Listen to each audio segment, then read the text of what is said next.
హైదరాబాద్లో అరతులం బంగారం కోసం ఒక ముసలావిని చంపి గోనె సంచిలో కుక్కి నీటి సంపులో పడేశాడు ఒక దుర్మార్గుడు. అసలు ఏం జరిగిందో ఒక ముక్కలో చెప్తాను, జాగ్రత్తగా వినండి.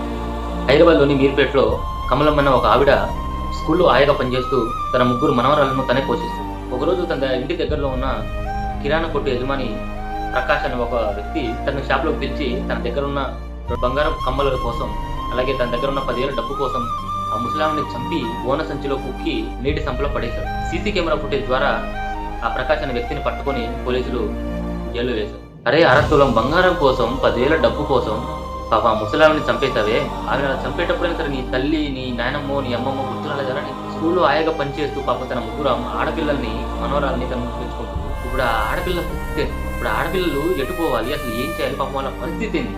దొంగ నా కొడక, అరతులం బంగారానికి నీకు ఎన్ని డబ్బులు వస్తాయా? ఆల్రెడీ నీకు కిరాణా షాప్ ఉంది, అది నడుపుకొని చావచ్చు కదా. దొంగతనం చేసాడు, ఆవిడైనా వదిలేయచ్చు కదా. ఏదో పని చేసుకున్న పాపం ఆ ముగ్గురు మనవరాన్ని బతికించుకొని బతుకుద్ది కదా. ఇంత దారుణంగా తయారయ్యారంటారా నాయన? డబ్బు కోసం, బంగారం కోసం ప్రాణాలే తీసేస్తున్నారే. ప్రాణానికి అసలు ఈ రోజులో విలువ లేకుండా వెళ్ళిపోయింది. ప్రాణానికి అసలు విలువే లేదు. కేవలం డబ్బు మాత్రానికి ఒక విలువ. డబ్బు ఉంటే ఏదైనా చేయొచ్చు, ఎలా అయినా బతకొచ్చు, ఏదైనా అనుకుంటారు ఈ నా కొడుకులు. చంపావు, దొరికావు, జైల్లో వెళ్ళి కూర్చున్నావు. ఎందుకు? ఏం లాభం? కష్టపడి బతకండిరా నాయన. పని చేసుకొని కష్టపడి బతకండి. ఇలా ఒకళ్ళ సొమ్ము దెంగి ఏం బతుకుతారా మీరు? ఈ సంఘటన మీద కామెంట్ చేయండి. అసలు ఇలాంటి నా కొడుకుని ఏం చేయాలో కామెంట్ చేయండి. ఇలాంటి వీడియోని ప్రతి ఒక్కరికి షేర్ చేయండి.